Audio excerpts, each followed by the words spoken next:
Welcome back. So now we're back on the Jungle Scout homepage, and now we want to install the Chrome extension.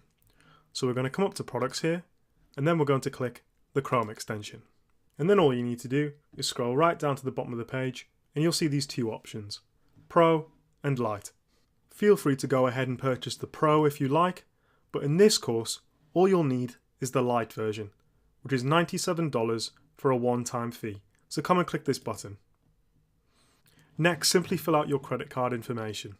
Once you've done that, you'll be able to log back into Jungle Scout and be able to actually download the Chrome extension onto your Chrome browser. So let's do that now.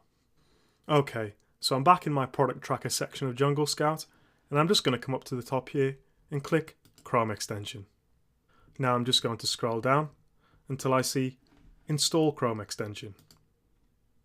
Then all I need to do is click Add extension. And you can see here, it tells me, thank you for installing Jungle Scout. So once you've done that, you'll see the Jungle Scout Chrome extension icon appear here in the top right hand side of your browser. You'll just need to click on that and then log in with your Jungle Scout account details. So as soon as you've got that far, you're going to be ready to move on to the next lecture.